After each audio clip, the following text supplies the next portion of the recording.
Today in this video we are going to discuss कि English के paper को, class 12 के सीबीएसई इंग्लिश पेपर को हमें एक्चुअली अटेम्प्ट कैसे करना चाहिए। मोस्टली हम पूरा साल लगे रहते हैं कहानियां समझने में, पोम्स जो है उनके स्टैंजा समझने में, बट हम इस चीज को भूल जाते हैं कि ये कितना इंपॉर्टेंट है कि एग्जाम को कैसे करना है, हम उस पर ध्यान दें। Trust me on this, after watching this video and implying all that I am telling you, you are going to get an edge over other students। आपके मार्क्स पे बहुत बहुत ज़्यादा फर्क पड़ेगा, बट उसके लिए एक शर्त है कि आपको ये जो भी चीज़ें, जो भी टिप्स, जो भी ट्रिक्स मैं शेयर कर रही हूँ, आपको वो अप्लाई करने पड़ेंगे और अच्छे से समझने पड़ेंगे। उसके लिए आई रिक्वेस्ट यू कि आप प्लीज़ वीडियो को फॉरवर्ड या स्किप मत करना, एक बार ज़रूर just watch it, go through it, आप लॉजिक समझो इन चीज़ों का, and then you will get to know कि ये कितनी इंपॉर्टेंट है। आपके आंसर्स जो है ना वो ऐसे होने चाहिए कि टीचर बिल्कुल मजबूर हो जाए मार्क्स देने के लिए। Your answer sheet should be different, totally different from others. जो बाकी सब ने लिखा हुआ है ऑब्वियसली आप भी वही लिखोगे, बट क्योंकि आंसर तो सेम ही होगा सबका, तो उसको अलग करने के लिए और आपको आपका जो आंसर शीट है वो बाकियों से डिफरेंट हो, उसके लिए मैं कुछ टिप्स एंड ट्रिक्स शेयर करूंगी and I hope you are going to like it. If you like it please subscribe to the channel. Thank you. So the first trick जो है वो अपने आप में एक बहुत बड़ा स्टार्ट ट्रिक है, वो है सीक्वेंस बहुत इंपॉर्टेंट है। I tell you one thing, mostly बच्चे जो है ना वो लिटरेचर सेक्शन को पे सबसे ज्यादा ध्यान देते हैं, पूरे साल लिटरेचर पढ़ते हैं और इसलिए जैसे ही उनके सामने क्वेश्चन पेपर आता है वो यही सोचते हैं, वो जल्दी से लिटरेचर सेक्शन जो है वो पढ़ना शुरू कर देते हैं और कोशिश करते हैं कि सबसे पहले वो लिटरेचर सेक्शन जो है वही अटेम्प्ट करें। बट नहीं, इस चीज को हम बिल्कुल अप्लाई नहीं करेंगे, बिकॉज इससे बहुत ज्यादा टाइम वेस्ट होता है। रीडिंग सेक्शन जो है वो इतना टाइम ले लेता है कि आप फिर जब आते हो पेपर देकर आप बोलते हो पेपर लेंदी था, पेपर छूट गया। तो पेपर इसलिए छूटता है क्योंकि आपका सीक्वेंस करेक्ट नहीं है। तो हम लेट्स जस्ट सी सही सीक्वेंस क्या होना चाहिए। जो सही सीक्वेंस है वो एक्चुअली में होना चाहिए आपका, सबसे पहले you should do your reading section, then you should do your literature section, and then last में आपको करना चाहिए अपना राइटिंग सेक्शन। अब उसके लिए जो है मैं शेयर करूंगी ट्रिक नंबर 2 कि मैं ऐसा क्यों बोल रही हूँ। ट्रिक नंबर 2 जो है वो अपने आप में बहुत ज्यादा इंपॉर्टेंट है, क्योंकि ट्रिक नंबर 2 हमें ये बता रही है कि आपको सेक्शन ए से क्यों स्टार्ट करना है।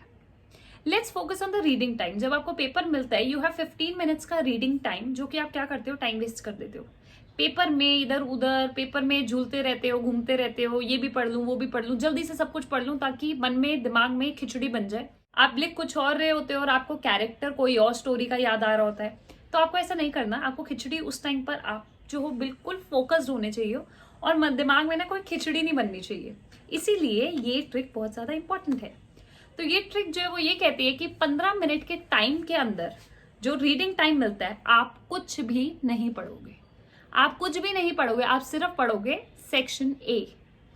आपने इस 15 मिनट के टाइम में you have to make sure कि आपने सिर्फ सेक्शन ए पे कॉन्सेंट्रेट करना है। आपने लिटरेचर सेक्शन या राइटिंग सेक्शन का कुछ नहीं पढ़ना, क्योंकि फोकस नाम की भी कोई चीज होती है। पेपर जो है इतना दिमाग अनऑर्गेनाइज करके हमें नहीं देना चाहिए। तो इसीलिए it is very important that you only focus on section A. उसकी रीडिंग जो है वो रीडिंग करो, उसके आंसर्स जो है वो ढूंढो और बस उसी पे टिके रहो, ताकि जैसे ही आपका राइटिंग टाइम स्टार्ट हो आपके पास आंसर्स जो है रेडी हो और आप बस जल्दी से लिखना स्टार्ट कर दो, and that is going to, trust me, that is going to save a lot of time. अब हम बात करते हैं ट्रिक नंबर 3 की।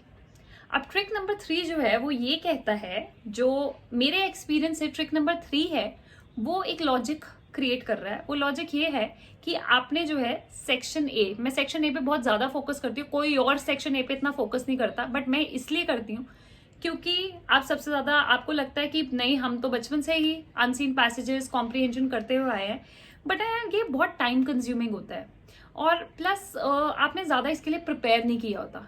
आप सेक्शन सी पे इतना ज्यादा फोकस, लिटरेचर पे इतना फोकस करते रहते हो कि वो बेचारा जो सेक्शन ए है वो बहुत ज्यादा अपने आप को नेग्लेक्टेड फील करता है और इसीलिए वही आपके मार्क्स जो है वो कटवाएगा। मार्क्स ऐसे नहीं कटवाएगा वो कि आप उसमें गलत कर दोगे, आप उसमें कोई गलती नहीं करोगे, बट आपको जो पेपर आता होगा ना वो छोड़ दोगे पक्का, और आप फिर बोलोगे कि पेपर लेंदी है। थर्ड ट्रिक में आपको याद रखना है कि आपने सेक्शन ए में क्या करना है, आपने पढ़ना कैसे है। वो 15 मिनट के टाइम में आपने कॉम्प्रिहेंशन पहले नहीं रीड करना, I request you to first go through the questions. आप पहले क्या करो, कॉम्प्रीहेंशन के क्वेश्चंस रीड कर लो and then read the comprehension. आपको ना कॉम्प्रीहेंशन से दोस्ती नहीं करनी, आपको नहीं करना उसके अंदर राम कौन था श्याम कौन था, आपको उसके बारे में कोई डिस्कशन नहीं करनी, आपको उसमें अपने दिमाग में कैरेक्टर्स को बिठाना नहीं है। आपको बस ये देखना है कि क्वेश्चन बात क्या कर रहा है। तो जैसे आपने क्वेश्चन पढ़ा कि who was Ram and why was Ram, next question आप पढ़ते हो वाई वॉज राम फ्यूरियस। अभी आपने पैसेज नहीं पढ़ा, आपने कॉम्प्रीहेंशन नहीं पढ़ा, तो आपको ना पहले ही पता चल जाएगा कि अच्छा यार कॉम्प्रीहेंशन में ना कोई बंदा होगा राम, राम को गुस्सा चढ़ा होगा और नीचे दो वर्ड्स भी दिए होंगे जो कि सिनोनिम्स या एंटोनिम्स होंगे उसके, तो आपको ना पता होगा कि यार ये ढूंढना है मुझे। अब आप आओगे पैसेज पढ़ना शुरू करोगे। अब जब आप पैसेज पढ़ना शुरू करोगे ना, आपको इन एडवांस पता होगा कि यार मुझे कौन सा आंसर जो है, मुझे कौन सा आंसर ढूंढना है। आप बेकार की चीजों पे अपना टाइम वेस्ट नहीं करोगे। नॉर्मली बच्चे क्या करते हैं, पहले पैसेज रीड करते हैं, उसके बाद क्वेश्चंस रीड करते हैं, उसके बाद फिर पैसेज में ढूंढना शुरू करते हैं, तभी तो पेपर लेंथी होता है। तो याद रखना, पहले क्वेश्चंस रीड करने हैं कॉम्प्रीहेंशन के और उसके बाद कॉम्प्रीहेंशन रीड करना। That was my third trick. Now let's discuss about trick number 4। अब आप इरिटेट हो गए होगे कि यार सेक्शन ए पे इतना ध्यान मत दिलवाओ, तो हम बात करते हैं अब किस चीज की, लिटरेचर सेक्शन की। अब जब आपका सेक्शन ए कंप्लीट हो गया, जो कि अराउंड मेरे हिसाब से 40 मिनट्स में खत्म हो जाना चाहिए, जैसे ही आपका सेक्शन ए खत्म हो जाता है, you have to jump to section D. अब मैं आपको एक और चीज बताती हूँ कि जब भी आप कोई नया सेक्शन स्टार्ट करो ना, बहुत छोटी सी बात है, बहुत टुच्ची सी बात है, बट प्लीज याद रखना, जब भी आप नया सेक्शन स्टार्ट करो ना, तो please start it from a fresh page. इससे ना एक डिस्टिंग्विश करने में हेल्प हो जाती है टीचर को। आप बीच में से कहीं से भी शुरू कर दोगे तो पता नहीं चलेगा। आपको टीचर को एक ना बिल्कुल प्लेटर जो है वो प्रेजेंट करना है कि उन्हें खुद कुछ ना करना पड़े। तो स्टार्ट इट, बहुत छोटी सी टिप है, start it with a fresh page. अब हम देखते हैं कि हमें लिटरेचर के आंसर्स कैसे देने हैं। Trick number 4 is word limit. Word limit, हम इंग्लिश का पेपर ऐसा होता है कि हम इतने भावुक हो जाते हैं कि हम लिखते चले जाते हैं, क्योंकि ये ऐसा पेपर होता है जिसमें हम क्या करते हैं, किसी दोस्त से कहानी सुन ली या एक बार रीड कर लिया और हम अपने आप को समझते हैं कि हम तो सब लिख लेंगे। आपको ऐसा नहीं करना। Please please please, this trick is very important, this tip is very important. Please याद रखना, stick to the word limit. You don't have to irritate the teacher. आप ज्यादा लिखकर और कुछ नहीं कर रहे, आप टीचर को इरिटेट कर रहे हो, क्योंकि आप इतना जो नहीं भी पूछा हुआ, पिछली कहानी, आगे की कहानी हमें नहीं सुननी। So let's suppose if the question ask, अगर स्टैंजा आया हुआ है कि और उसमें क्वेश्चन पूछा हुआ है कि what do you understand by green words, ये कीपिंग क्वाइट का क्वेश्चन है, तो आपने उसके अंदर पूरा नहीं बताना कि पोएट बोल रहे हैं इंट्रोस्पेक्शन करने को, मेडिटेशन करने को, जो आप वर्ड्स घर से नए नए सीख कर आए हो, आपने वो नहीं बताने। आपने सिर्फ मेन मुद्दे पे आना है। तो आपने मेन जो है, मेन बात ये करनी है कि these are the words prepared by, conducted by human beings against nature, against environment. बस इतनी सी बात के बाद अपने आप को कंट्रोल करना है और नहीं लिखना। मतलब 1.5-2 लाइन, अगर 1 नंबर का क्वेश्चन है तो 2-2.5 लाइन से आगे नहीं जाना। 6-6 लाइन, 7-7 लाइन के आंसर आपने नहीं देने। Please stick to the weightage of the question. आप देखो कि आपको उसमें कितने वर्ड्स लिखने चाहिए and never cross your word limit. इसके लिए ना मैं आपको एक और चीज बताऊंगी। वर्ड लिमिट ना ऐसी चीज है कि एकदम से नहीं आप अपने आप को कंट्रोल कर सकते। जब तक आप थोड़ी प्रैक्टिस ना करो ना और आप अपने दिमाग में ये बात बिठाओ ना, आपको प्लीज ये बात पता होनी चाहिए कि नेगेटिव मार्किंग है वर्ड लिमिट की। अगर आप वर्ड लिमिट को क्रॉस कर दोगे, ऑब्वियसली आप टीचर को इरिटेट कर रहे हो। इससे पता क्या पता चलता है, इससे ये पता चलता है कि आपको आंसर नहीं आता, इसलिए आप गोल गोल गोल गोल आप जलेबी बना रहे हो क्वेश्चन की कि यार कुछ तो सही हो गई। तो प्लीज आंसर जो है आपको आता होगा इंग्लिश में, टू द पॉइंट लिखना, अपने आप को कंट्रोल करना and don't cross the word limit. Next trick जो मैं शेयर कर रही हूँ that is also very important. सारी ट्रिक, क्योंकि ट्रिक्स है तो ट्रिक्स तो इंपॉर्टेंट होगी। अब ये ट्रिक है लिटरेचर के लिए कि लिटरेचर के आंसर्स जो है आपने कैसे लिखने हैं। अब सपोज लिटरेचर में आंसर आया हुआ है, who was Evans, did he manage to escape the prison. ये क्वेश्चन है Evans tries in O level का क्वेश्चन है। तो मैं फिर से क्वेश्चन रिपीट कर रही हूँ, who was Evans, did he manage to escape the prison. ठीक है, ये क्वेश्चन आया हुआ है, 2 नंबर का है। अब आप क्या करोगे, आप इवांस की कहानी बताओगे, उसके बाद बता दोगे येस और नो। अब देखो, आपने ऐसे नहीं करना। आपने सबसे पहले बताना है, आंसर स्टार्ट करना है इवेंट्स कौन था। प्लीज, मैंने आपको बोला 2.5 से 3 लाइन में आपने खत्म करना है, ठीक है।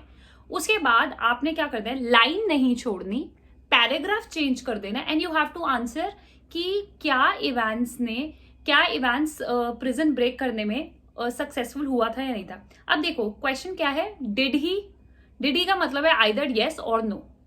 तो कहानी शुरू करने से पहले आप पहले येस और नो का आंसर कर दो। आपको ना क्वेश्चन को ना बिल्कुल क्वेश्चन का आपने एनालाइज करना है, आपको समझना है क्वेश्चन क्या मांग रहा है। आप कभी भी डिड वाला क्वेश्चन आए तो आप कभी भी देख लो, आप येस और नो से नहीं स्टार्ट करते। यहाँ पर ये बहुत इंपॉर्टेंट है, अगर डिड वाला क्वेश्चन है प्लीज आप येस और नो से स्टार्ट करो। और अगर एक ही क्वेश्चन के अंदर 2 क्वेश्चंस पूछे हुए हैं, जैसे ये वाला था कि इवेंट्स कौन है और क्या वो प्रिजन से भाग पाया, तो आपने क्या करना है, पहला आंसर दे दिया, लाइन नहीं छोड़नी, पैराग्राफ चेंज करके दूसरा आंसर लिखना, दूसरी पार्ट का आंसर लिखना शुरू करना है। मतलब दिखना चाहिए कि एक ही आंसर आपने प्रेजेंट किया हुआ है, मगर 2 क्वेश्चंस पूछे हुए हैं ना, तो आपका एक टीचर जो है ना उसको मार्क्स देते हुए हो, अच्छा 2 नंबर का क्वेश्चन है, चलो ठीक है, इवेंट्स ये था 1 मार्क, अच्छा इवेंट्स सही था, ये भाग पाया या नहीं भाग पाया था, अच्छा येस और नो, येस भाग पाया, ओके 1 मार्क। ढूंढना ना पड़े कि अच्छा पूरे पैराग्राफ में 6-7 लाइनों में ढूंढना पड़े अच्छा येस का आंसर का क्या है, यार ये ना बहुत इरिटेट करता है। तो मैंने आपको जैसे बार बार बोल रही हूँ, आपको जो है आपको टीचर के लिए इजी करना है, वो इतने सारे पेपर्स चेक कर रही हैं, तो आपको टीचर्स के लिए ये इजी करना है एंड इसी से, यही तो ट्रिक है, इसी से तो मार्क्स मिलेंगे। आई होप आपको ये वीडियो बहुत अच्छी लगी हो। प्लीज कमेंट नीचे ताकि मैं और टिप्स और ट्रिक्स आप लोगों के साथ शेयर कर सकूं। एंड आई प्रॉमिस यू अगर आप ये अप्लाई करते हो तो आपके मार्क्स पक्का बहुत ज्यादा बेटर होंगे पहले से, और एक अटेम्प्ट में ही आप ये फील कर पाओगे। Thank you everybody, my name is Kriti Grover and I hope you love the video.